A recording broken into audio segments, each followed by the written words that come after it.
spirulocculina. This is the specimen, how it look into the microscope. This is one view, and if you just turn it, this is the aperture view. Because to prepare a model, you have to see it from different angles. Okay, I remember when we started old timer, we are using the camera Lucida. Then we used the SCM. Then a lot of good cameras have come. So now you can take the photograph very easily. But those who started their career in microcontrology, they are very fondly remembering the camera Lucida, which was a very time-consuming job. And and when you section it like this, you can get like this. This is the first form chamber, and this is the last form chambers. So this is the first chamber if you see in this view. Number of monuments of souvenir. Welcome to the United Nations Secretary General, Mr. Kim. In China, when in the institute or even in the city, big dignitaries come. This foraminifera model has been presented to them as a monument, as a souvenir, and people really love to have it. And here is that the Shoei Jung, who is basically responsible for popularizing the foraminifera. For this work only, to start this work, she was given a Cushman Foundation Award. I got that award last year. Now, how to display these models? Okay, about 100 to 140 models, if you want to display, you can see here, this is a frame with the 4 arms, and which each arm there is a nail, and from this nail with the help of a thread, all foraminifera models are hanging. Okay, so these are the resin models propagating enlarged hundreds of times of the original size. See, most of these models are enlarged to 1,000 times, sometimes 100 times, 1,000 times, 500 times. Okay.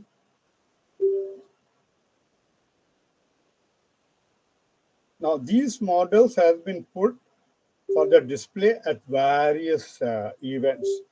Foraminifera water stands in the Sanjiang Foraminifera Museum. There is a Foraminifera Museum in this city. A lot of, you can see here, a lot of hangings are there, a lot of lamps, a lot of models, and so many things. Each and everything in this museum is designed based on the foraminifera. Originally, this foraminifera, I keep repeating, is less than a millimeter in size. You can see that again. The National Zoological Museum of China, Beijing, this model, this is another type of model where multiple arms are there and hundreds of foraminifera model are displayed. Actually, this is very good method of popularizing the microfossils, especially foraminifera, among the masses. Because with the grown-up people, when children come and they see it, they have a lot of curiosity, what they are, what is their use, where they are, it can be applied. So, to populate, and probably these models and this type of stands can be arranged in every university and every institute to make it the fossil day much more useful in the coming days. See, in 2009, the Qingdao Underwater World Museum also invited this foraminifera. See, China, wherever now there is any exhibition, any fair, they're asking this institute to send their models because they're hugely becoming popular. Not only the models, which can be supplied to different places, this is something unique in the world. I just put, there is a sculpture park. See here. This is a natural park. You can see the tree in the background. And all these models, they are more than a meter in size.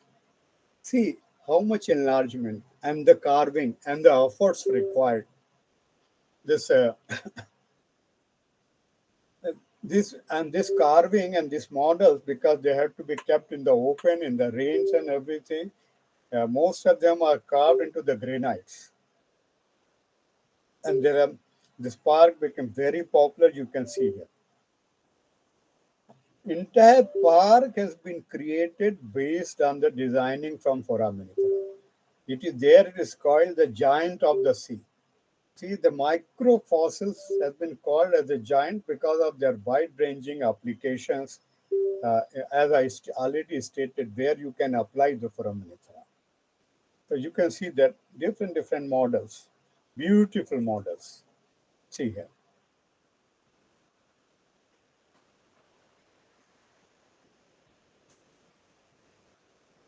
This is the entrance. You can see that all along the park, sideways, many places right from entrance, this foraminifera models are there.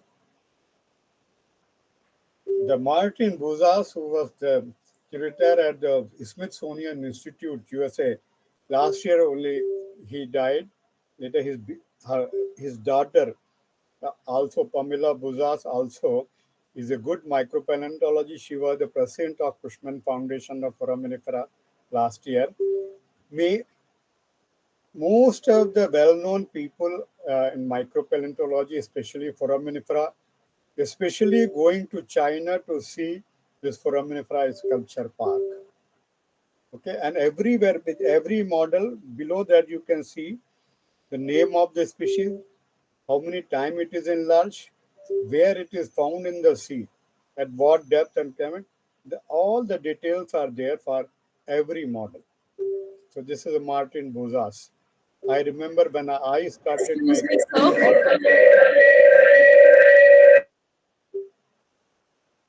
you can see here, lot of tourists, okay, and a lot of Excuse foreign me, sir. tourists are also coming here. You I'm can see sorry to interrupt a very interesting lecture, sir, but this meeting is bounded by time. So I okay, request you to please conclude the lecture. okay. Within no time, I think another 5 minutes I will finish. You can see here, the students are taking photographs. A lot of kids are coming and they are getting introduced with the microfossils. He is the uh, Bilalul Haq. And Bilalul Haq was a big man. He was the Earth Science Director in National Science Foundation, USA. He visited it and said, seeing is believing. Okay.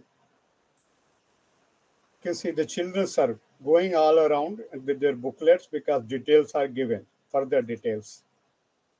This is the one where the factory where we are getting this all carved out. There is a commercial angle, not only sculpture part, designing has been used. Lot of t-shirts have been designed based on foraminifera. And there is an international conference in Ireland where all the t-shirts which people were wearing are designed based on the foraminifera specimens.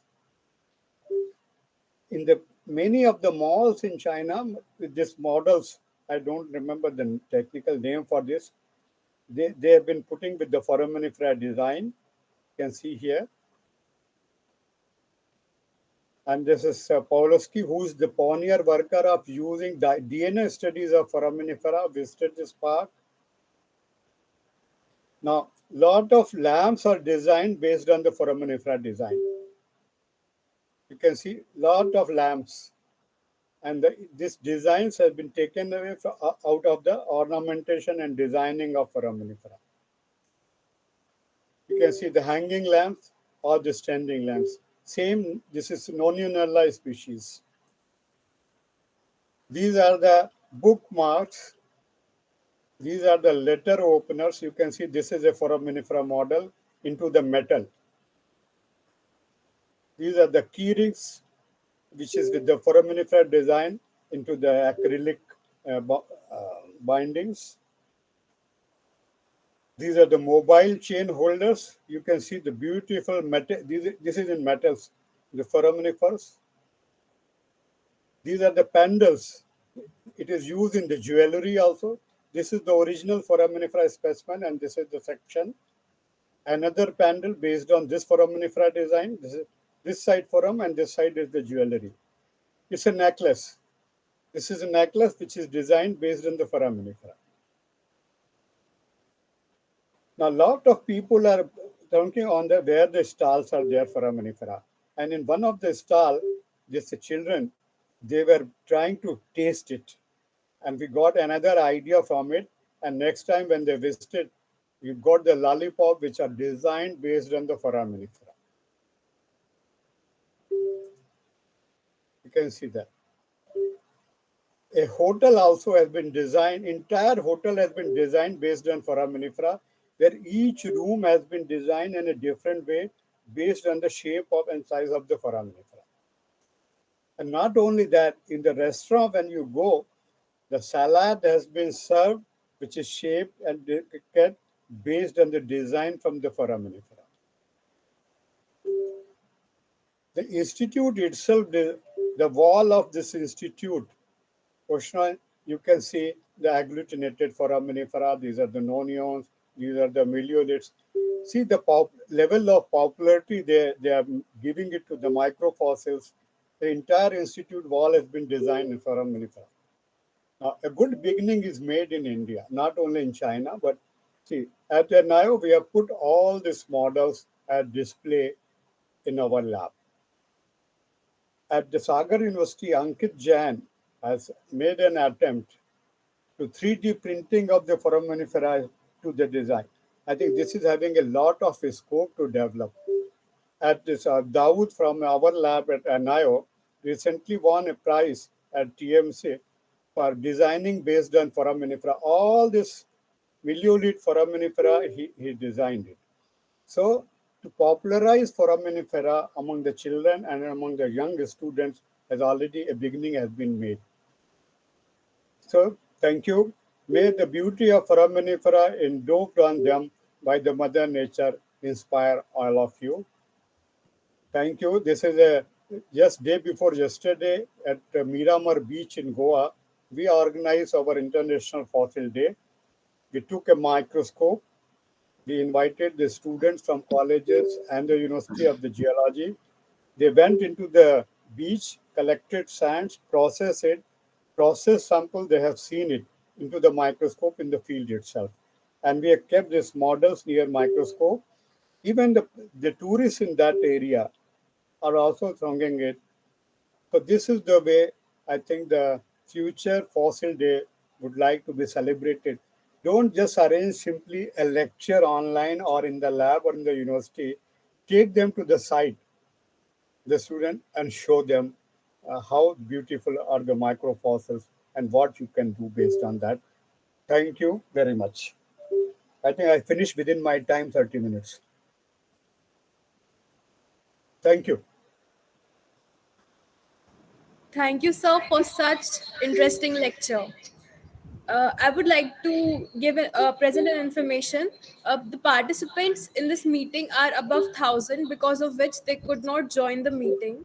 So we have presented a YouTube link, stream link, in the chat box. I request you all to please share the link so that others can join the meeting. Now, to begin in the sequence, I would like to invite Dr. Sudhir Shukla. Sir, am I audible? Yes, yes, Okay. Uh, Dr. Sudhir Shukla, ex Chief General Manager, Head Geology, and UCRG ONGC KDM Institute of Petroleum Exploration, for his lecture on the topic Larger Foraminifera Importance in Oil Exploration.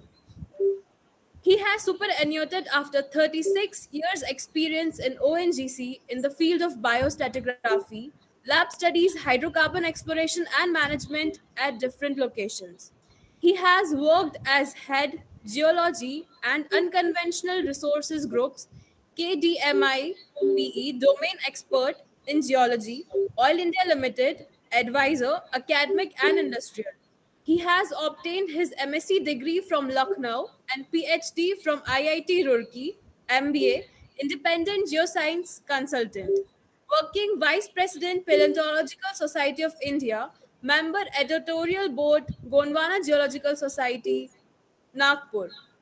contributed 50 technical papers in national and international forum, including USA and Europe. First, Atlas of Taxonomic and Biochronostratigraphic Studies on Paleogene Larger Benthic Foraminifera from Indian Sedimentary Basins, 2008. Second, Atlas of Paleogene Planktonic Foraminifera from East Coast Basins of India, 2017. Welcome, sir. Okay, is it visible? The presentation is visible to all of you? Yes, sir. Okay, so again, a very good afternoon to all of you. We had a very lucid presentation by Dr. Rajiv Nigam, my senior colleague here, and whatnot. He showed the foraminifera taxonomy and right from the very unique usages right up to the lollipops. So that's very interesting. And now, what I'm going to talk is, in fact, he has made my job slightly easier because now, say, mm, what I'm going to do is I will talk more on the application part. So 1 second, I think I'll have to move the slide. So this is the topic is today's topic is larger benthic foraminifera in the Indian Paleogene and their industrial applications. So 1 second.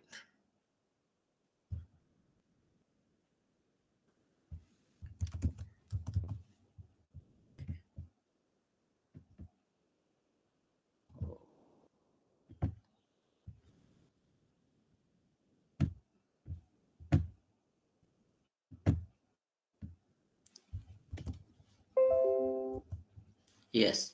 So the presentation overview will be something like this, that Earth's history and geological time. And we'll talk more about the Paleogene and some points on the foraminiferal morphology, which have been largely covered by Dr. Nigam. Then larger foraminiferal proxies in the Indian context. Then Paleogene larger foraminiferal biozonations. Amongst them, I'll talk more about the shallow benthic zones and establishing multi-microfossil zones. Sir, sorry, please bring it on presentation mode. It's on the presentation mode. It is getting presented, but it's not in a full screen form. Okay. Sorry. Projection mode.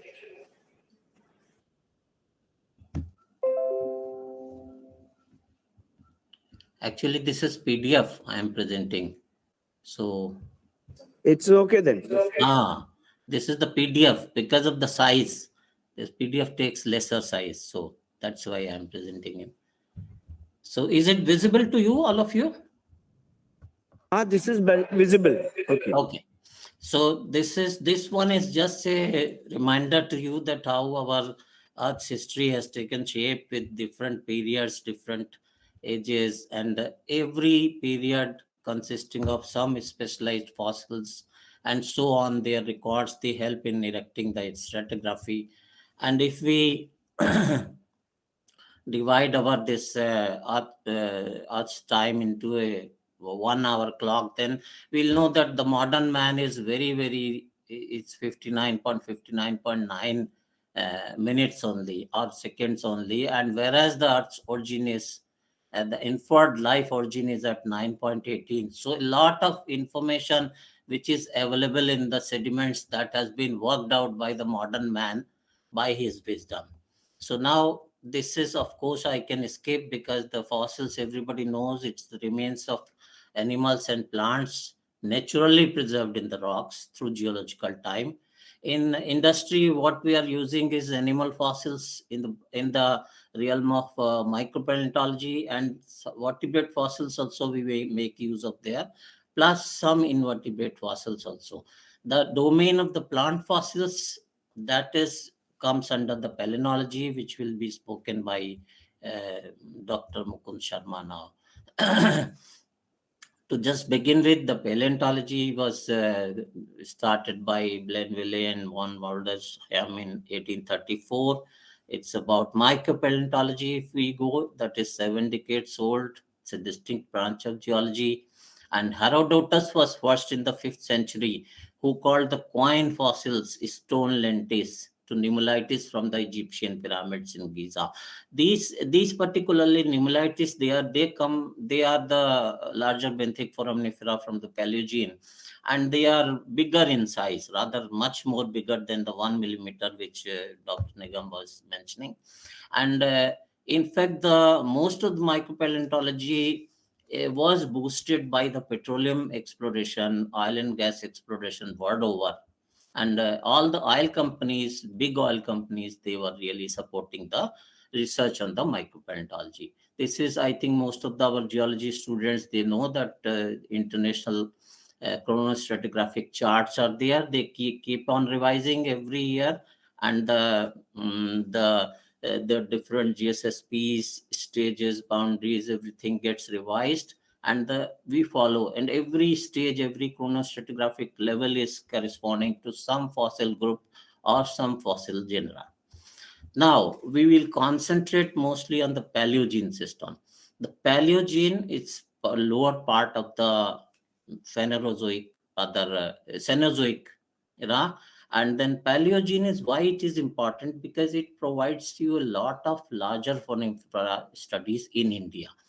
We have very thick carbonate deposits both on the western Indian shelf as well as on the eastern Indian shelf, as well as at many other places in, like say in Himalayas, we have the Subatus, and in other, even the online basins, we have seen some records of the Paleogene where we have got larger benthic foraminifera full. It is divided to Paleocene, Eocene, and Oligocene with further stages and ages, of which are referred here as Danian to Chattian. They are the European stages. But in ONGC, we had in fact coined the Indian corresponding stages also. Of course, those are published. They are being made use in India only, but they're not very, very much popular internationally. This is some of the petroliferous basins of India where we have some occurrences of petroleum. So if you see that they are divided on the east coast as well as on the west coast. West coast we have right from the Jaisalmer basin, Kutch basin, Saurashtra basin, Cambay basin, Bombay offshore basin, then Kerala Konkan basin. Petroleum occurrences of all types are there.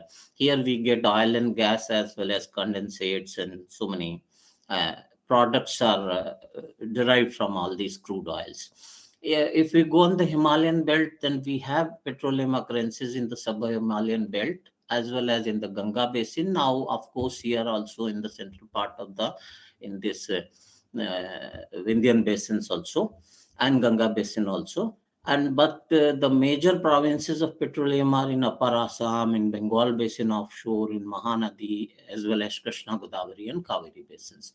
We do have records of petroleum occurrences from the Andaman basin. So, as I said, the oil industry, we mainly utilize foraminifera, nanofossils, ostracoda, and the pelenoflora. They all constitute the microfossils, as it was being referred in the previous presentation, and they all come under the branch of the micropaleontology. Micropaleontology essentially where you work on the microscopes with little of the information, little of the sample, where you macerate it, you clean it, you process it, and then look under the microscope and then find out different groups, fossil groups, and then different fossil genera, then identify the species and then correspond it to the environment as well as the age to erect a stratigraphy. So subsequently we'll see that how it happens. So there are certain basic values which are associated with these. The foraminifera, they show fairly continuous evolutionary development. So different species are found at different times. What it gives you an evolutionary lineage of each form or each species or each genera, and the subsequent the extinction levels as well as the appearance levels or the concurrent levels, they give you the advantage of erecting biozones for these. Same thing is with the other groups of fossils too. Forams and nanofossils, they are very abundant and widespread in the marine environment. Ostracods are one group of microfossils which are very helpful for shallow water, marine as well as freshwater deposits, because they occur in all types of this aquatic environment. So they can be used in the environments where you don't have marine sediments. Then forams, nanofossils, ostracods, and of course spelenofossils, they can be used for the correlation of different strata in different well-to-well correlation, which we refer to as intrabasinal, or long distance correlation, which we refer to as the interbasinal correlations. How they look like, it's already shown in many pictures in the previous presentation, but just for your information, they are foraminiferal, basically single-celled protista. The external of the shell or test is covered by protoplasm, and then shells are divided into chambers which are added during the growth process, growth of the animal. And they have a very simple sac like body to multi cellular, multi chambered forms, which are complex ones. So depending on the species, the shell may be made up of organic compounds, maybe from sand grains, calcareous or other particles cemented together, or hyaline, or different types of material. So this is an example of foraminifera photos. These are larger foraminifera, whereas this one is a planktic foraminifera, and this is Uvigerina is a benthic foraminifera. How the structure will go, principal type of chamber arrangements, they will define the some sort of a structure in the form. This is a single sac-like form, one single cellular. This is a linear form, and so on. This is biserial, then triserial, and so on, getting to the complexity. The aperture or the opening will be placed in such a way that it will decide the either generic or the specific character. So also the principal types of chamber arrangement, as well as the placement of aperture or cover of the aperture, like say if you have the aperture covered with the bulla, or aperture with covered with the teeth, everything will be decided, will be a characteristic for the different foraminiferal group, maybe a generic group or maybe a species group. The biostratigraphic zones are very important in biostratigraphy, and they are one of the fundamental things to really make some conclusions on the stratigraphy based on the micropaleontological evidences. So that's why we call them.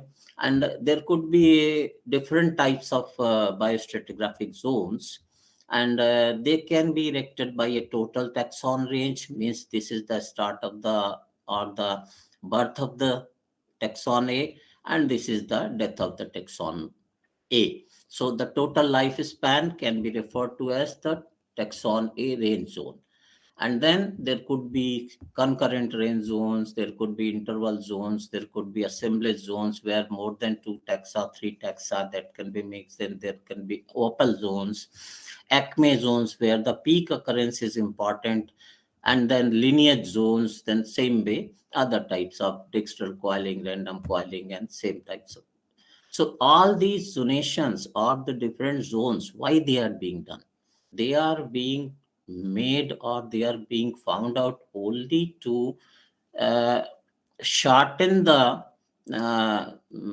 span of the stratigraphy, say make finer and finer stratigraphy. Because in oil exploration, once you put all these things, then you need to have some sort of a finer to finer layers which can be directly attributed to the producing layers of the rocks. Because see, it's not that in any oil field a huge column, it's very rare that a huge column of 200 300 meters is producing continuously. There will be intermittent layers which will be impervious, they will not be producing. So the idea is that if we have very finer biozonation or very finer stratigraphic zonation, we can directly link to the producing levels and then trace out laterally to know the extent of our reservoir, oil or crude oil or gas reservoir. So let's come back to the larger foraminifera.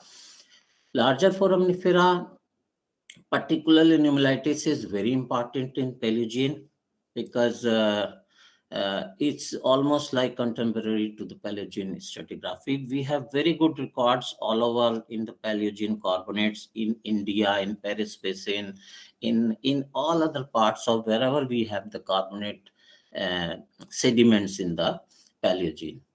So British and French stratigraphers, they pioneered research related to the nummulitic, both in Indian and European sedimentary basins. When I started in ONGC in early 80s, I was fortunate enough that I worked with the French petroleum company in Paris and Bordeaux. And so also I had some training with the Professor Hans Schaub in Swiss Museum, Basel Museum. So they had huge say collection of larger foraminifera, and Paris Basin is very very famous for nummulitis and all corresponding all Paleogene larger benthic foraminifera. So also we also have a very very famous area in the Kutch, in the southwestern Kutch, where all the river sections, wherever you go, you will find truckloads of these fossils. You can collect and study them. So based on those experiences, we in ONGC also started that time. Of course, I had joined, so I was interested with this responsibility to work on the larger foraminifera and bring out some sort of a catalog, which I could complete in my initial days. So all these, even the events, thermal events, and all further sequence stratigraphy, biochronostratigraphy, and even nowadays the modeling, the geological modeling or petroleum system modeling, they are all related to the study of biostratigraphy. Let us see some of the larger foramiferal proxies in the Indian context. How it goes? Larger foraminifera, we have the records of in the Indian continent. We have records from the 18th century British officers and explorers, mostly in the GSI volumes. Colebrook, after studying the Sylhet, he mentioned shell limestones, and he described them as made up of mostly alveolinites and nummulitids and discocyclids. These three groups are very prominent larger benthic foraminifera from the Paleogene in India. Oil exploration in tertiary sediments was very vigorously taken up by the NOCs. NOCs is national oil companies, and it still continues with the increasing pace. What happened that in Middle East, the discovery of oil was mostly in the Cretaceous and older sediments, whereas in India, the most of the successful discoveries were from the tertiary sediments. So even in the tertiary, the lower tertiary sediments, and even on the western offshore, we have most of the discoveries which are middle Miocene or older, right up to the Paleocene. Now, of course, in the last 10 years or maybe last 12 years, the focus has shifted to the Mesozoic exploration, where also we are finding a lot of new discoveries, but still a majority of the oil and gas resources, they are exploited from the Paleogene and lower Neogene sediments in India. So besides hydrocarbons, there are valuable informations which are like say distribution, taxonomy, and ecology. They are also being reported from the subsurface of both on land and offshore basins established by the NOCs. In fact, in India also, most of these studies, and rather I'll say the enormous amount of data, enormous amount of samples, and these things were made possible only by the drilling of oil wells by the national oil companies like ONGC and the Oil India Limited. So they are the places where one can really study, one can look into the data, one can look into the and understand the taxonomy and their uses and their relation with the economic exploitation of the sediments. So larger benthic foraminifera in Indian Paleogene, they comprise of very important genera that includes Nummulitis, Acelina, Miscellanea, Lochartia, Devisina, Actinocyphon, Discocycna, Platispira, Operculinoides, and so on. Lot of other names are also there which are not mentioned here, and they are extremely helpful to assign the sediment age, formation, demarcation, and biophysis, stratigraphic correlations, paleoecological analysis, and paleobathymetric estimations. Since they are of marine origin, they are very, very much useful in even the defining the paleobathymetric conditions, development of carbonates, the temperature of the sea, as well as the type of refill developments or the bank deposits, which are supposed to be the best locales for the hydrocarbon accumulation. Then that's why larger benthic foraminifera and along with other fossil groups, they constitute the backbone of industrial micropaleontology in India and in mostly in the oil companies. This chart picture shows some of the ranges which were established on the western offshore Indian shelf for different genera. They are not the species ranges; they are basically the generic ranges which were established.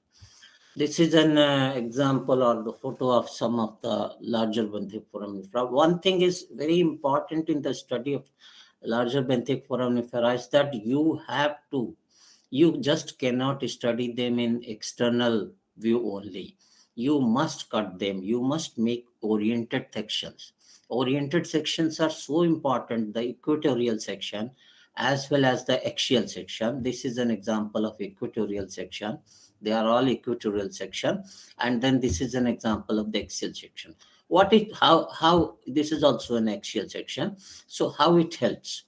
Actually, if you see them externally, it's not possible to identify any larger foraminifera even at generic level if you see them only uh, externally. So you need to clean it, you need to study them externally, note down its features, characters, and then make oriented sections. Once you make the oriented sections, then you will know the internal structures, and the internal structures will tell you, they will guide you that what type of what are the genus and what are the species which you are looking at.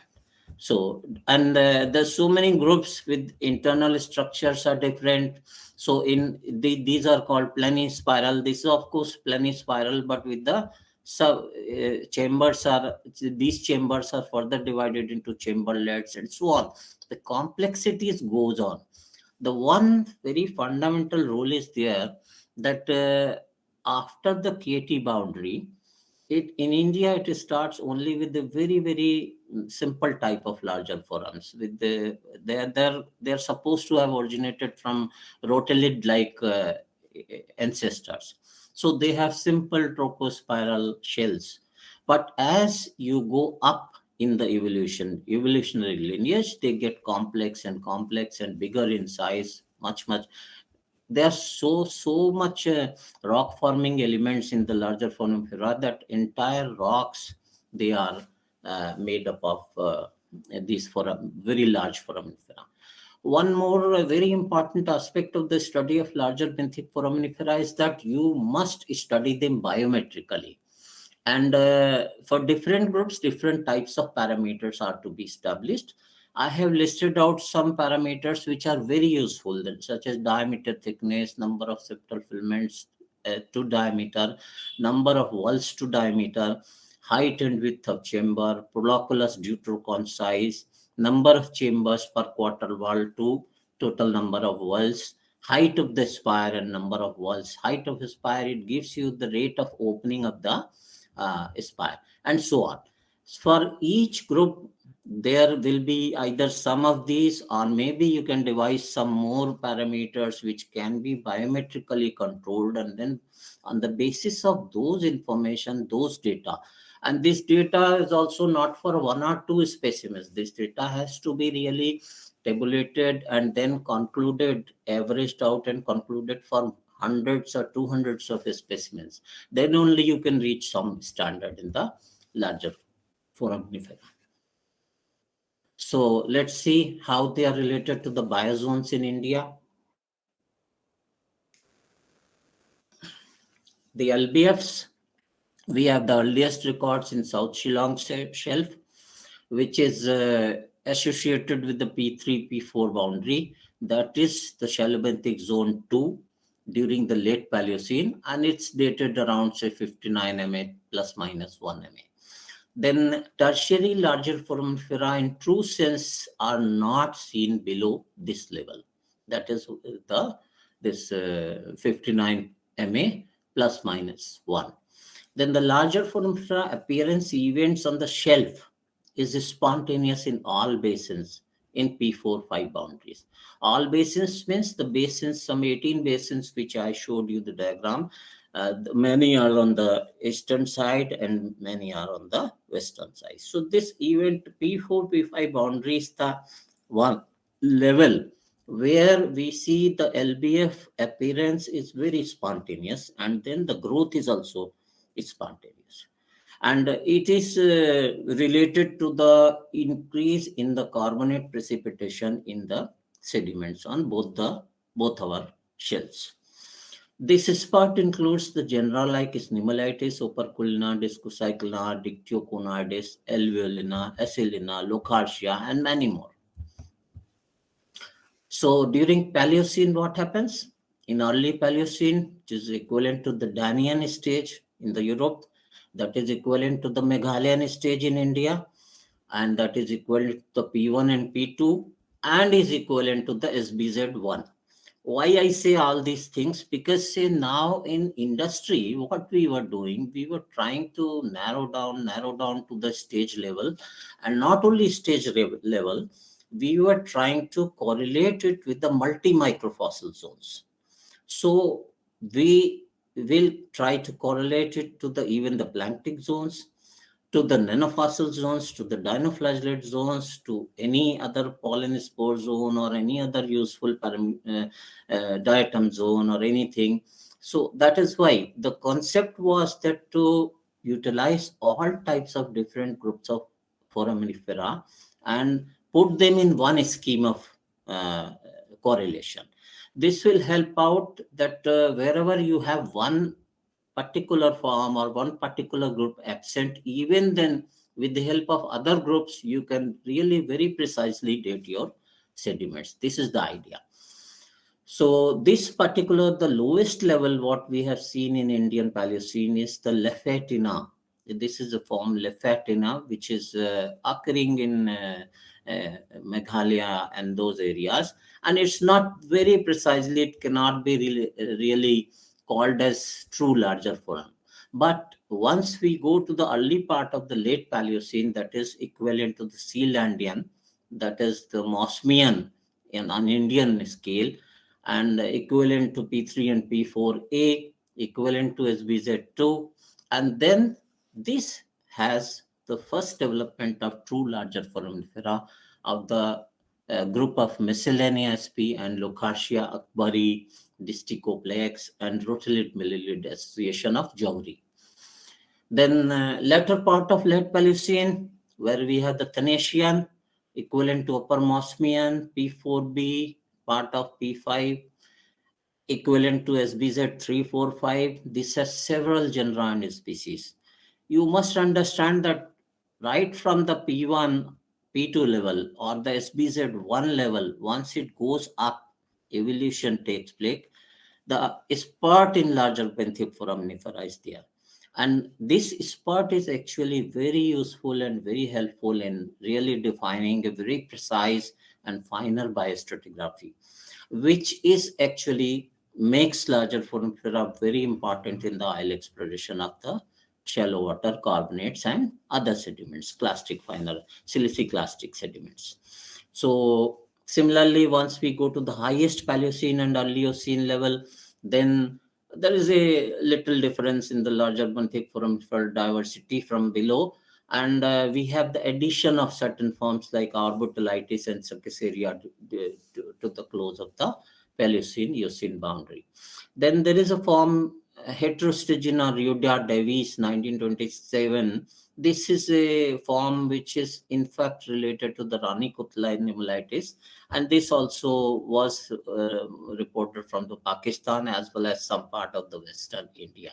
This comes above in the uppermost Paleocene level. Let's come to the Eocene. What happens in Eocene is that LBF in early Eocene is very, very diversified. We have the marine transgressive sediments covering most of the carbonates and finer clastic, siliciclastic sediments, and we have abundance of well diversified larger foramina. In Earliocene, what we have seen is that Acyllina dominates. Acyllina and of course some smaller Discocyclina also, this dominates. Acyllina dominates over the pneumonitis. But once we go to the Middle Eocene, the diversity, LBF diversity reaches the acme, but the pneumonitis starts dominating on the Acyllina. Dominating means in the abundance and in the speciation. There are many, many more species of pneumonitis as compared to Acyllina. What happens to Acyllina? Acyllina goes and gets extinct at the top of the Middle Eocene. There were a lot of controversies that Acyllina goes into the late Eocene also, but we have established that the true Acyllina does not cross the top of the Middle Eocene, and whatever we have, Acyllina in fact gives rise to the Pilates spira forms in the late Eocene. So in the late Eocene, we again see the lesser diversity, more extinctions, and few pneumonitis species distinguished by small proloculus, stellate ornamentation, and sigmoid septa. So what happens that during this period, the new pneumonitis species, they appear, and they are very characteristic to the, particularly to the late Eocene. And these include the Pulchellus, Pneumonitis chauvinesi, Stellatus, and so on forms. One of the very important forms, Pneumonitis vascus, that survives through the Eocene-Oligocene transition, and it occurs in the Oligocene, early Oligocene also. Extinctions of Acyllina, Leucarcia, Alveolina, Dictyoconidis, Cosculina, and some other forms, they characterize the middle late Eocene boundary in both the shelves of India. Both the shelves means, what I mean is the Western Indian shelf, including some 7-8 basins, and the Eastern Indian shelves, including 7-8 petroliferous basins. This is what we have established. And most significant among them is the disappearance of Acyllina and Flosculine alveolina. That is correlated with the stage of P14, that is equivalent to shallow benthic zone 17. Then at the middle late Eocene boundary, the rotolids also show a sudden decline. And Leucarcia also terminates close to the middle. Excuse me, sir. Hello? Hello? Okay. So appearance of Pilates spira and new species of Sorry, sir. Since we have limited time, I request you to okay. please Then conclude the I'll lecture. just run Though through the it. lecture is very interesting, but we have limited time. Sorry, sir. Yeah. That is, I understand. So same with the late Eocene, we have the evolution of Pilates spira that goes well, and this helps us in marking the boundaries as well as the final biostratigraphy. Oligocene is the period of pneumonitis, Fichteli, Lepidocyclina, Eulepidina, further on the Heterostegena, Sparoclypeus, Gryboschia, and so many other things, which are very, very strong biostratigraphic markers for division of the sediments. So now let me go to the some of the applications part. This is the example I had kept for the Western Shelf, which is I have spoken about it. So I'll go to the application part. So this high resolution biostratigraphy, which I'm speaking, is this is the backup to the exploration. How it does, we the LBF zones we link with the multi microfossil zones and try to erect a scheme which is giving us the primarily the very fine age and very fine depositional environment, paleobathymetry, sea level relative changes, paleogeographic mapping, which are all utilized in the petroleum system modeling and then the sequence stratigraphy and so on at the basin analysis. So the prime deliverables will be from the biostratigraphy will be recognition of uniformity in habitats, relative geological ages, deciphering paleoenvironments, paleogeography at local and regional scale, sequence stratigraphy, and then the all these things they are being shown here in this diagram. So how we go to the this particular picture, this shows a regional correlation in the Krishna Godavari offshore. These are the shallower parts, shallower offshore, and this is a very deep basin, deep offshore. Even the surface and subsurface correlations can also be affected by using the LBF methods. This is an example of the correlation of the different paleo environments in one of the fields of the western offshore, where we have the blue ones are the marine and the green ones are the intertidal, and the yellow ones are the fluvial environments. So how you can correlate different wells in the marine. This is what I was talking of the catalog. This is one of the catalogs which I had on the larger forum Nifra, which I established there and which is published by the ONGC in 2008. So this is the multi-microfossil correlation. Of course, you cannot read this thing because these are so many different things: LBF, planktic foraminifera, dinoflagellates, nanofossil, and so many other fossil groups. This is an example of the KG offshore, entire KG basin, and this the lower one is the Palar area, Palar basin. Here it is Mahanadi basin, and this is the Bay of Bengal.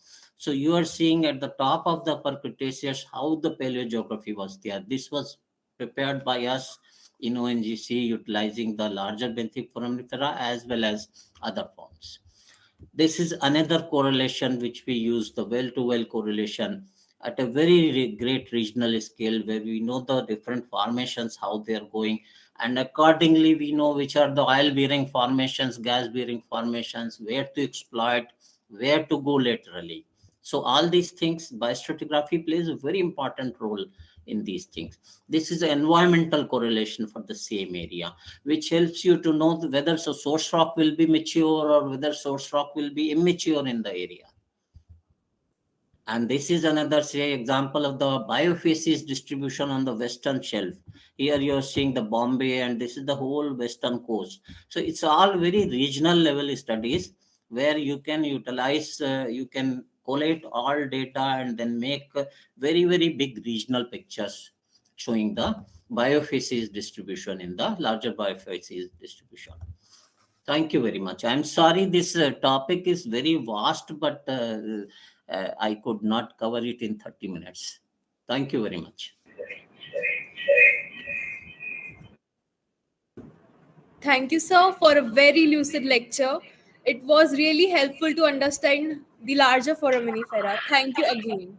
Thank Now, you. in the sequence, I would request Professor Mukund Sharma, former scientist G, BSIP Lucknow, for his lecture on the topic evolution of plants.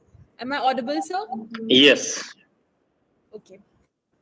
Professor Mukund Sharma is known for innovative researches in the field of evolution of life and its interaction with the environment.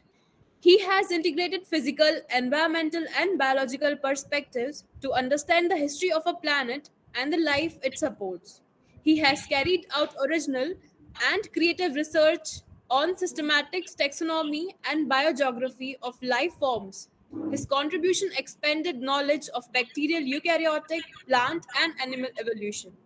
He has employed traditional and modern molecular tools to understand seemingly simple life forms to solve existing taxonomic confusions.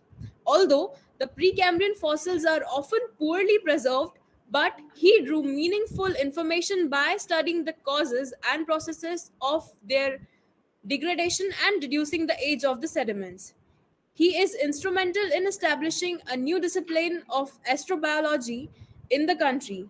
He has several students and followers in the country who are occupying important positions in academia and industry employing his research method.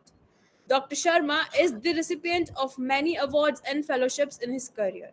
I request again to present his lecture. Thank you, sir. Hello. Yeah, am I audible? Yes, Hello. yes, Yes, sir. Yes, yes. sir. You are And right. my screen is properly seen to all of you. Yes, sir. Okay. Thank you, Dr. Madhusprati, for nice words.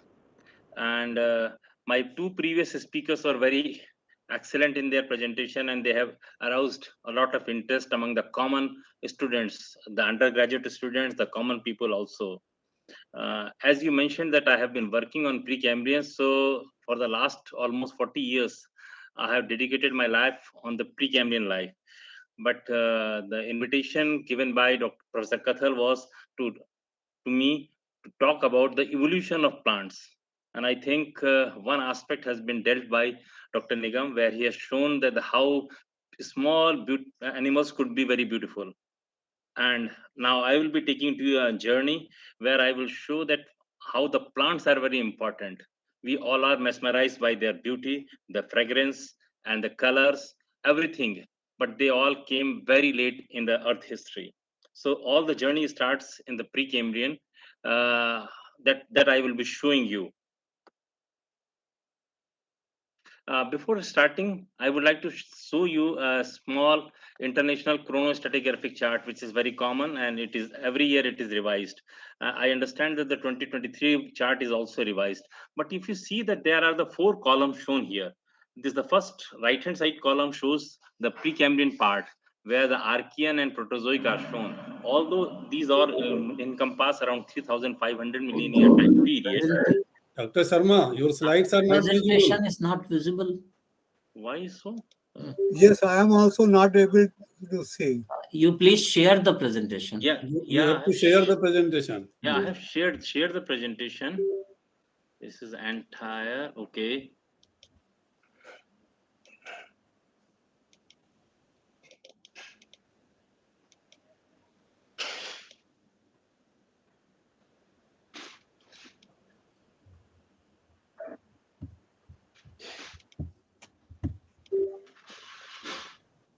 Let me once again do it. Hmm. Is it visible? No. No. No. Okay. Once again, I will go for sharing.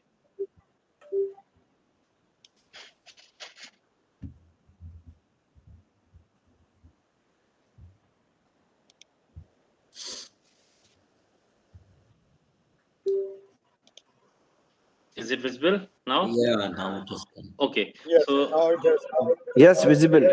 yeah. So I will go to the first slide. This is a common stratigraphic, chronostratigraphic chart where the entire geological time history is divided into various different periods. But you see there are the four columns here. The first column on the right hand side shows the Precambrian time period. Although it is encompassing the 3,500 million period, but it is shown is a very small because the pace of evolution was very small. And on the other three columns, this is the entire 541 million year time period, which is divided into different formation system and erathem and eonothem also. And there are so many golden spice are also, which is marking a very significant event in the earth history. So there is a lot to be done, but the initiation of life started sometime in the Archeans. And this is the part on which I have worked, the Mesoarchean to Ediacaran, you can say. So most of the examples which I will be giving to you will be coming from this particular period. But I have tried to understand and try to show you how the plant life have evolved through the Phanerozoic and how this has changed the entire earth surface. In the Precambrian, we divide all the different types of fossils into stromatolite, carbonaceous mega remains, micro remains, and molecular and carbon isotopes. I am going to show you only the stromatolite, carbonaceous mega remains, and microfossils.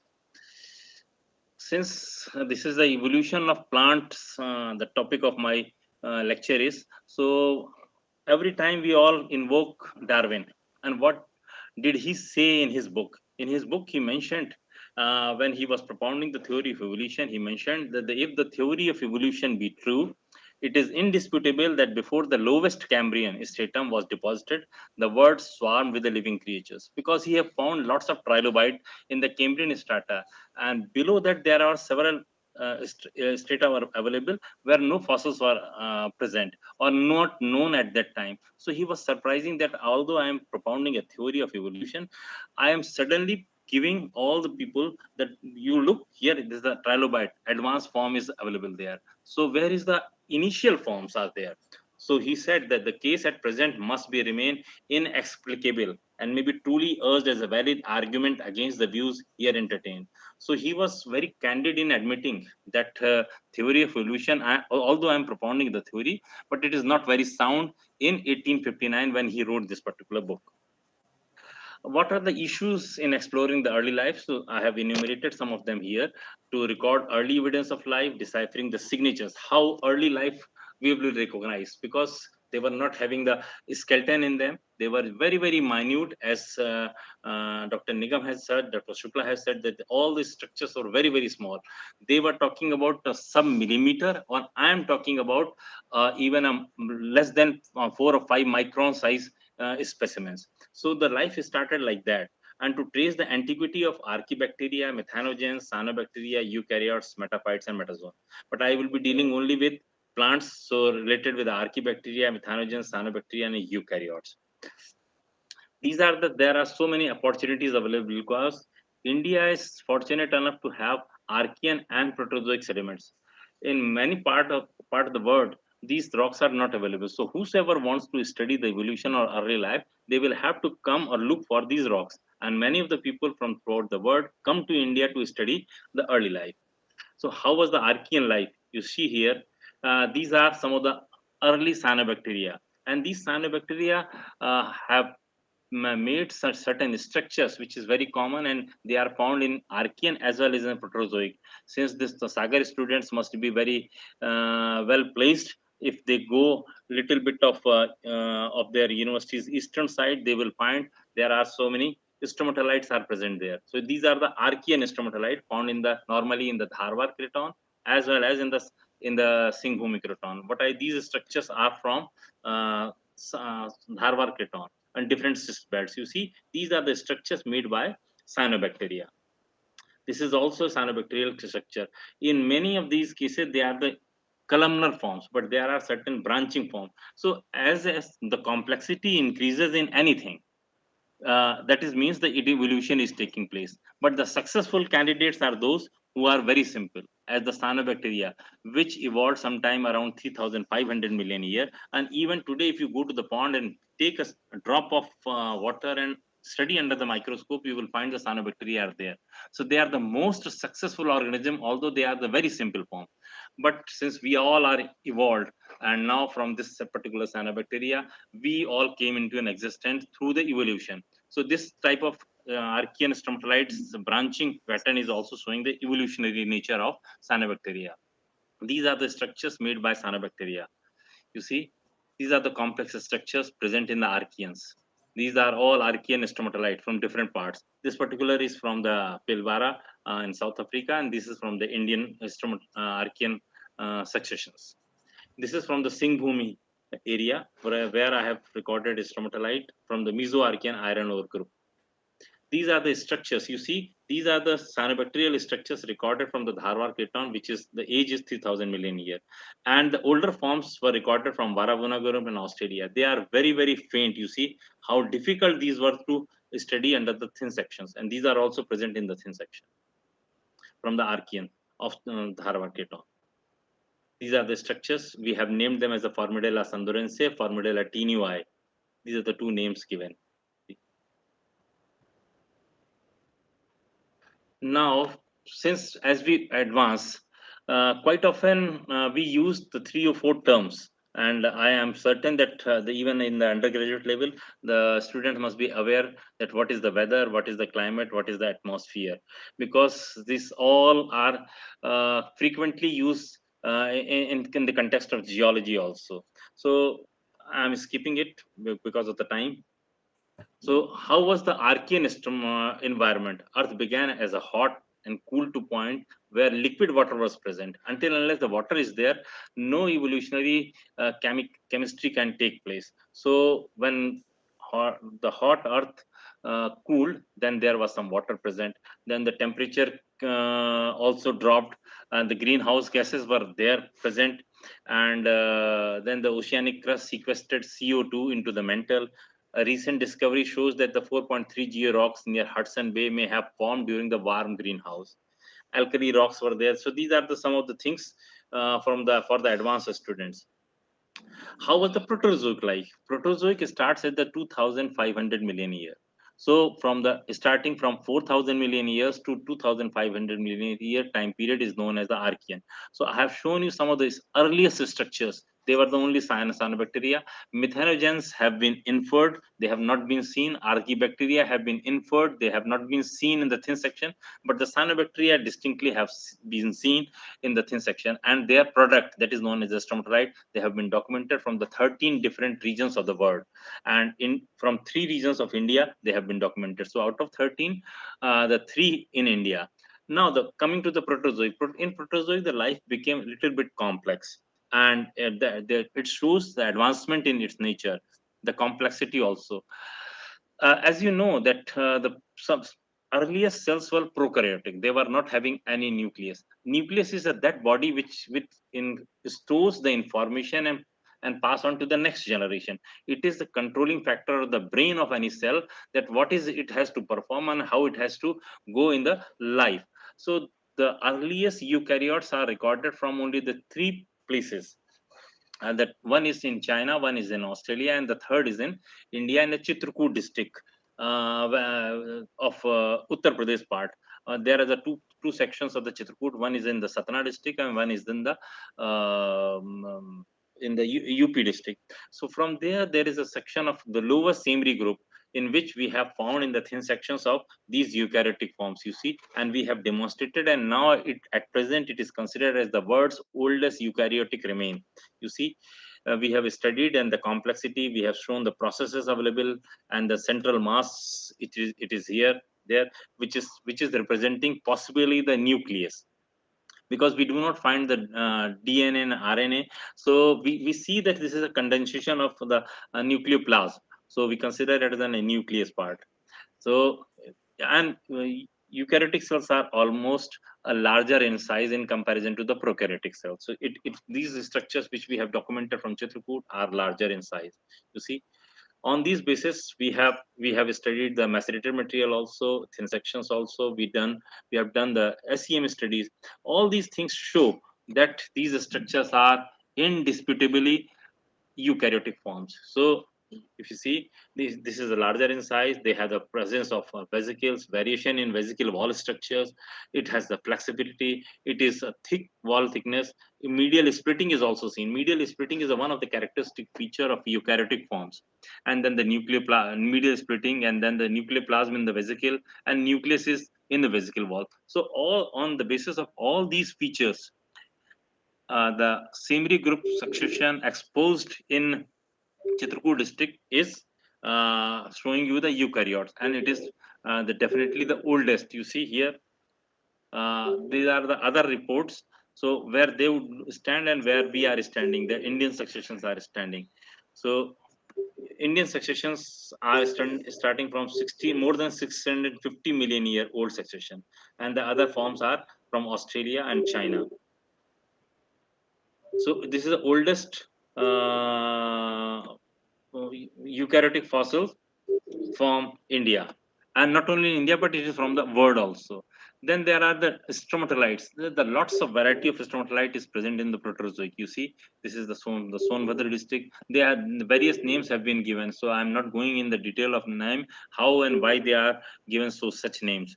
As Dr. Nigam has also mentioned, that we must see the beauty, which will be mesmerizing to you, and you will get attracted to study. So even if 10 or 15% of the students uh, get inclined to study the paleontology, I think the purpose of this type of lectures or the International Fossil Day is served. So we were showing you what is the beauty and what type of inferences we can draw from these structures. So these are the structures from Sonbhadra district. And when you see these structure, there are chert sticks are there. If you cut the thin section, make a thin section and study under the microscope, you will find that there are lots of microfossils, and these microfossils are responsible for the formation of stromatolite, which we are seeing at the larger scale. So these are the chert you see. Fine, this is the limestone here, chert here, chert here, chert on the rims there are the chert. So if you prepare a thin section, you will find lots of microfossils. These are the microfossils which we have documented and published. You see, then there are the achinids also. If the environment gets hostile for anything, either we run away from that place or we evolve some strategy to withstand. So the cyanobacteria were not having any legs, so to run away, so they started having some strategy to keep themselves alive in the harsher periods. That is known as an achinids. So lots of achinids have also been recorded from the Sonbhadra static. These are also the large size achinids. You see, we have documented all these things from different career. Then comes around 1.7 billion year or 1700 million time period. So far what I have shown you, they all are microscopic and they could be seen only under the microscope. But suddenly we start getting some structures which can be seen by the naked eyes, and these were first considered because at one point of time, anything larger than which can be seen by eyes was considered as an eukaryote. So once these spiral structures were recorded first time, they were considered as an eukaryote. But later on, our detailed studies from the Katni area of Madhya Pradesh showed that these are the not the eukaryote but large size prokaryote, and this we called as an experiment by nature to make the organisms larger in size. You see, these are the structures which we have documented from Katni area, Jukehi. You see, and then coming to the Chitrakoot area. This is a Janki Kund area where stromatolites are present. You see the circular structures are there. This is the top surface and there are the phosphatic rock around it. When you cut the thin section, make a thin section from these phosphatic rocks, you find a lots of microfossils. And then there was a lot of controversy whether they are having some shell structures or not. So lots of publications have gone, and ultimately it was proved that whatever the one of our scientists from BHU and the following in the Wadia Institute, Dr. Rafaz Jamal Azmi recorded the fossils, and he said that these are the cell structures. Uh, People made a lot of hue and cry, but ultimately it was proved what he was calling as a Cambrian fossil, but he deduced the age as a Cambrian. When he was describing the shelly fossils, he said this is not the Precambrian. Although the rocks were 1700 million a year, but he found some structures and called them as a shelly fossils. And on the basis of shelly fossils, he said those rocks are of Cambrian age. So a lot of debate goes on. And in this case also, there was a debate, but ultimately, some people have also doubted that there are no fossils, they are the dubio fossils or the pseudo fossils. But independent studies established that there are the true fossils. Controversial Cambrian fossils of Indian are real, but more than a billion year old. That was published in one of the best science magazine, that is known as the PNAS. It is equivalent to the Science and Nature also. So there are lots of things they have recorded. These are the thallus structures. So they have given a name. You see here in this particular case, they have given the Rama thallus because Ram was associated with Chitrakoot. So they have given the name. And in the honor of Rafaz Zamal Azmi, another fossil has been named as the Rafaz Zamia Chitrakutensis because they are occurring in the Chitrakoot area. Then comes one other important fossils. This is known as the Chuaria. So that has been documented throughout the world from a 1800 million year up to 800 million year. For the 1000 year, this was an static fossils. which was occurring in different shale units. And in India, different types of Chuaria circularis has been recorded, and we did a very good work in the Precambrian publication of Precambrian research, where we have established what is the role and what is the relationship between these types of fossils. This is another type of fossil. Then comes Dr. Sudhir Shukla is coming from ONGC, and there is a one group who studied the Shukes seal, and they found some complex. As I mentioned, the complex life is signifying the evolution in life forms. So Prashad and Asher recorded some complex forms. Such complex forms occur very close to the Precambrian and Cambrian boundary. As of now, the Precambrian Cambrian boundary is around 541 million year to 538 million year, and these types of forms are occurring in those rocks in other parts of the world, but in India they are occurring in the Suez shale, which is considered as 1600 million year old. So this is one of the enigma. Then these are the stromatolite from the Bhandir limestone, you see, and then there are some micro stromatolite. As I mentioned, that the most of the stromatolites can be seen by naked eyes, but in this case you have to prepare a thin section, and only in the thin section you can see that there are stromatolites are present. So this is the variation, and in that chart we have recorded a VSM, which is of 800 million year old age. You see different types of VSMs have, and scale fossils have been recorded. This is an again from the Shirbu shale, which is another unit of the Bhandir group. We have recorded all these things. Then comes a structure which is known as Arumberia. Arumberia comes very close to the Cambrian time.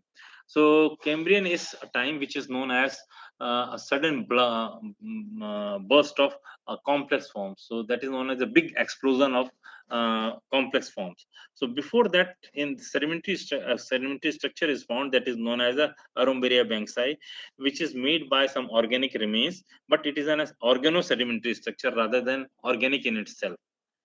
Then comes different types of eukaryotic fossils, which has been recorded from different basins. This is from the Chhattisgarh basin.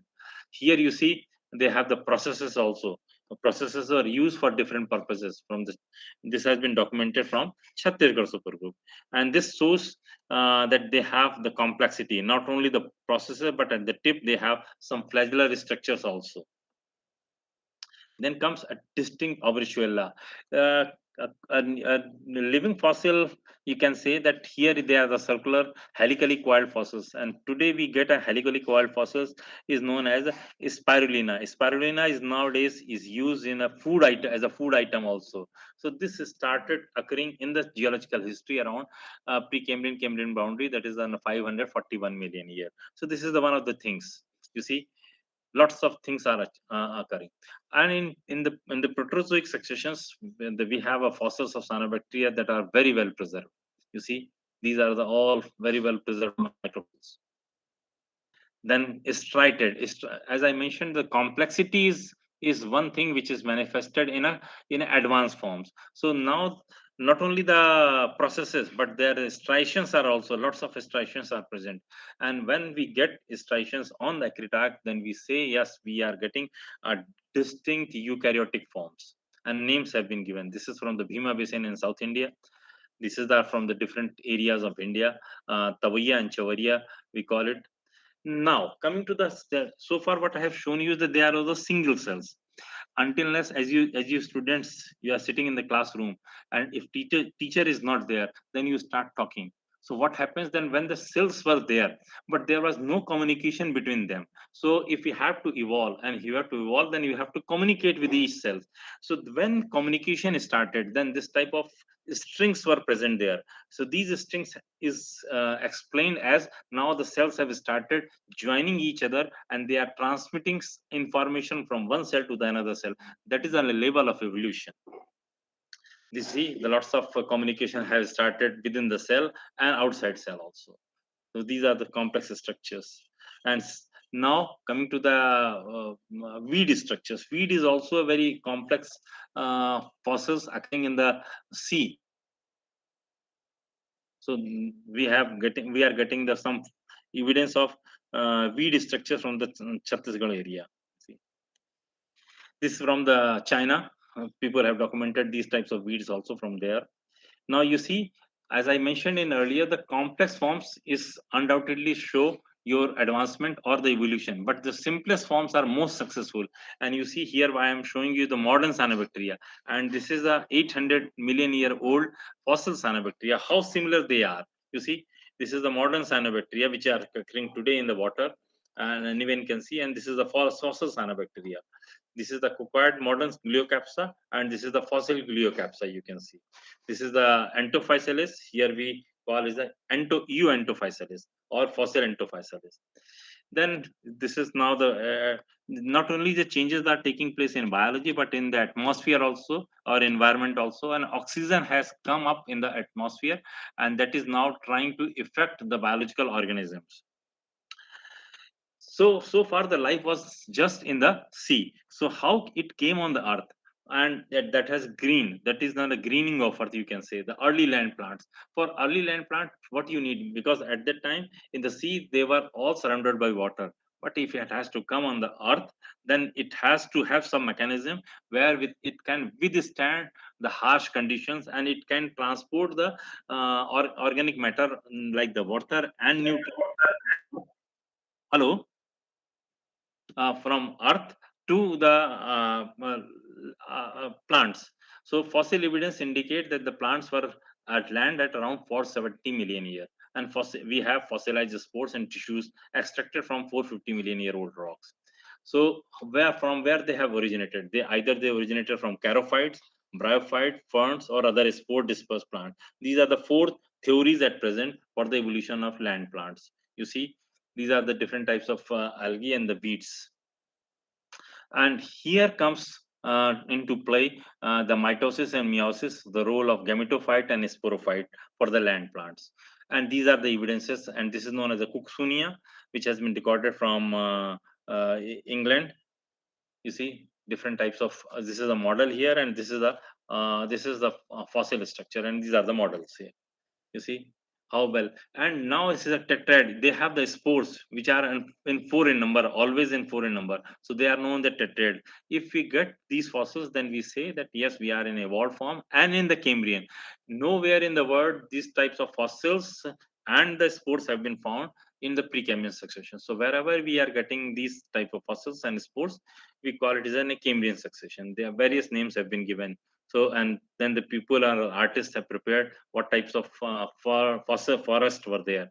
And you see these all are the most of the ferns. Nowadays fern, we grow the fern in our pots, but they are very small. But in those time they were the very gigantic, and collectively they gave rise to the vegetation, to coal farming vegetation. You see how they have come. And there is a one more thing, as I mentioned, that when they are on the earth, then they need to withstand the harsh conditions also. So they develop a cuticle that is a critical for invention of the land plant. So this is a thin section. If you see, then there is a one structure which is known as a critical invention of land, that is a cuticle. And the animals, we all know that there is a critical element, that is a chitin. In plants it is a cuticle. Then Paleozoic era. Paleozoic starts from somewhere 541 million year and goes up to 250 million year. Here, most of the vegetation was dumped in some grabens or host structures where they turned into the coal. So coal forming vegetation were all these things from different collieries. These fossils have been recovered. So it is believed and it is decided that all these vegetations have given rise to the our coals, not only in our part, but in the entire Gondwana land, or wherever we go. Even in the northern hemisphere, we find that different types of fossils are there. But this is the characteristic of southern hemisphere Gondwana fossils. You see, these are the fossils. Then comes the Mesozoic. Mesozoic, one time there is a one structure which is known as the dichroidium. Dichroidium was, as soon as we start getting dichroidium, we mark that now the Paleozoic end, and we have entered into the Mesozoic part. So these types of fossils have been recorded, and in India also we have documented. Means when I say we means all the paleontologists, not Mukund Sharma only. So this is you see recorded from Jordan, where they are beautifully preserved. Now comes the very critical thing. Whatever food we take today is after the angiosperm. Whatever the fragrance we smell is coming from the different types of angiospermic flowers. And what beauty we like It's the again the flowers, and they all are clubbed under the angiosperms. So where have they've been found? So there is a lot of debate which is going on. Most of the people believe that the angiosperms started around Cretaceous, but in a recent years, some papers have come from China, which shows that in the Middle Jurassic, they have the ovules. They are finding ovules in the sediments, which suggests that the angiosperms have evolved by that time. So these are the things which have been named differently and published, and these are considered to the fossil buds. In the previous slide, I have shown you the ovules. In this case, I am showing you the flower buds, which has again recorded from the Inner Mongolia. And whenever this type of publication is a discovery is there, it arouses interest among all the paleontologists or paleobotanists, and they get featured on top science magazine, that is the journal, that is the Science. And this is the imagination of artists, how they early reconstruction of flower that bloomed in 130 million years ago during the Cretaceous period. Most of the people will look. And now coming to the Cenozoic environment. So can we live without oxygen? I think answer will be no for entire organic kingdom. You can say most of the except few things which live in euxenic environment. So from where we are getting the oxygen? It is said that the cyanobacteria first prepared the oxygen in the sea, then it was saturated in the sea and came into the atmosphere. Then it was collected around 2,400 million year ago, and they formed the ozone layer, and then it started accumulating. At that time it was the 5% of present level, but the present level was attained around Precambrian and Cambrian boundary. That has triggered the evolution of life forms. And today you will be surprised to know that it is not the land plants which are providing the maximum amount of oxygen which we are inhaling every day. It is the sea. And there is the estimation is estimate difference is among the scientists. Some people say that the 50% of oxygen which we are breathing is coming from the phytoplanktons of the sea. So some say from 50% is coming from from the sea, and there are different types of phytoplanktons, and there among them there is a one cyanobacteria, that is known as a prochlorococcus marinus, which is found in the marine realm. It alone provides 10% of the oxygen to the earth. I mean, it is calculated. This is a published study which shows that almost the same amount of oxygen is provided by prochlorococcus marinus, which is provided by the Amazon's forest. So you can see that how critical role these tiny organisms have, or the plants have. You can say, you can broadly put them in the plant category. So this is all here. Different types of phytoplanktons are there. So diatoms, dinoflagellate, green algae, coccolithophore, you see beautiful organisms, and you see the scale is how small they are. The different types of organisms, these are critical for our survival on the earth. Now I'm coming close to the my talk. Since we are your university is situated on the Vindhyans, and I have been working on the Vindhyans. The Navaratri is going on, so there are the two prominent deities in the Vindhyachal, and which are made of different types of sandstones which are occurring there. So we call it as a Vindhyavasini Devi. My humble reverence to them, Ma Sarda Devi in Mahya and Satna. And not only these deities, even our emblem is from the Vindhyan supergroup. There was a one gentleman, Frederick Oscar Ortel, who found this particular emblem in Sarnath in 1905, and nowadays it has been taken as an emblem of government of India after the independence. uh, but whosoever has visited, or some of might have visited the England, and very close to the London there is one place known as the Teddington. This gentleman returned from India and made a house there. He calls his house as a Sarnath. Frederick Oscar Ortel. This is emblem of India with a docile loins. And now there is a one change. This I have seen in Sarnath. This is a common emblem, and now this is a new emblem. So all and each student must be a ferocious, for our country. He or she must do the best in his life for making our country great. Thank you. So I'm thankful to the Paleontological Society of India, my colleagues of the Precambrian Paleobiology Lab, on whose shoulder I have gained much of the knowledge, because they have been kept on asking questions that me energized every time and pressurized to think more. Thank you.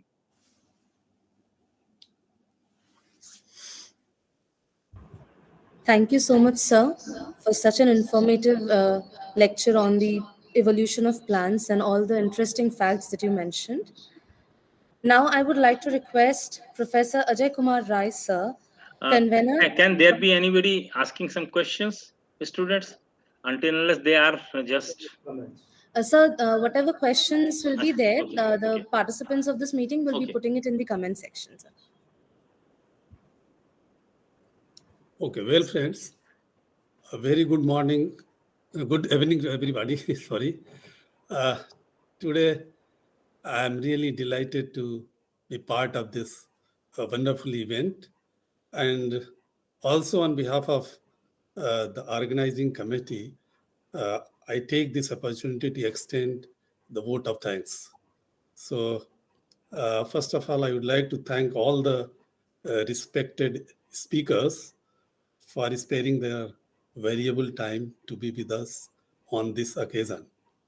Now, I express my warm gratitude uh, to Dr. Rajiv Nigam from NIO Goa, uh, who delivered a very uh, interesting talk on a very significant topic, which is related with a wide range of application of this unicellular calcareous organism, that is foraminifera, which is widely studied, I think, globally also. So thank you, sir. My sincere thanks to Dr. Sudhir Sukla, uh, who was ex-chief general manager of ONGC, and also he is presently vice president of Paleontological Society of India. So I thank him for his very lucid presentation on very relevant topic related with a role of or industrial application of Paleogene larger foraminifera, particularly with this respect to India and you can say petroliferous basins of India.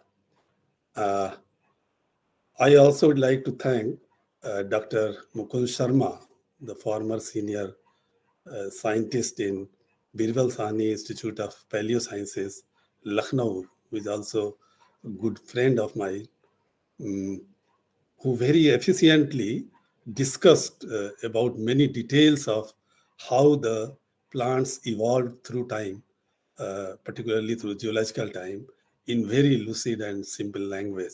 So I thank Professor Dr. Sharma also. Once again, I thank to one and all to be present here. And I'm sure that particularly the young students, all of you must have enjoyed these lectures today evening. And finally, I would like to thank you all who made this event very successful. Thank you.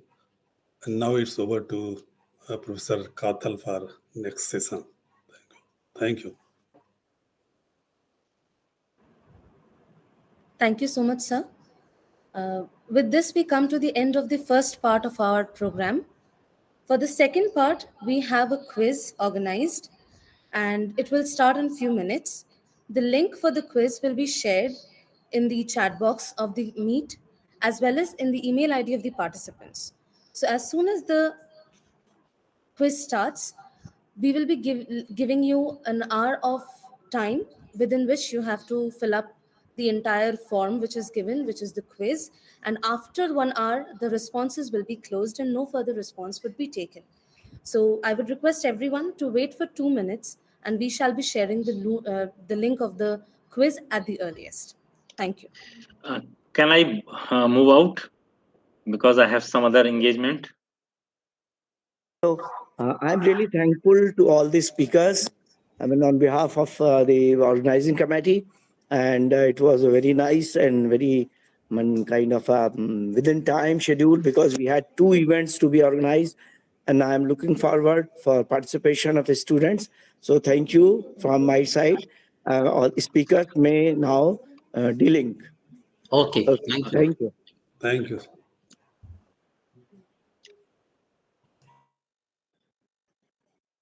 Okay. To all, to all the participants, the link for the quiz has already been sent to through your email IDs. So I would request everyone to check their respective email IDs, and we shall start. 60 minutes. Yes, sir. And we shall start it because it's already 5:17. So we shall be starting sharp from 5:20, and the end timing of the quiz would be 6:20. On 6:20 sharp, we will be closing the link. So before that, I would request everyone so that they can access the quiz and fill up the quiz at the earliest. Thank you.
Those who have not received the link through the mail, we are also providing the link in the chat box, so you can access the Google like the form link from the chat box itself. Thank you.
Yes, Dr. Komal. Hello. Yes, sir. Yes, sir. I'm Am here. I audible? Yes, sir. There is a good news for you. Yeah, sure. Yeah. One of your student, Vishwas Vyas, Ji. he has scored 138, highest. Okay, thank you, sir. And then two students from Sagar at 128. Okay. And then again two students from BHU, 126. Okay. Three So three start. are from the BHU.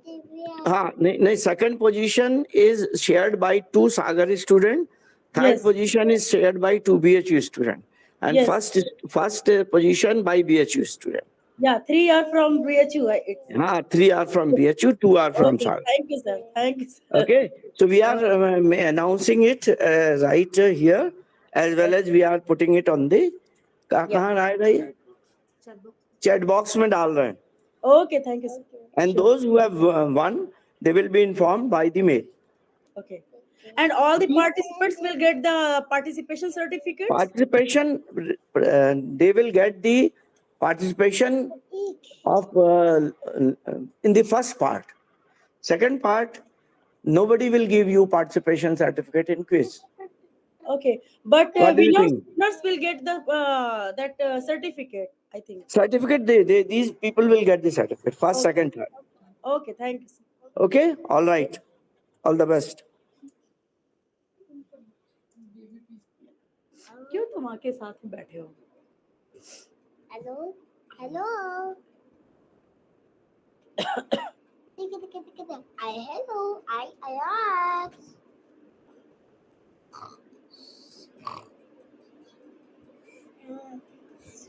Hello? Hello? I'm going to walk. Bye-bye. See you later. I think something.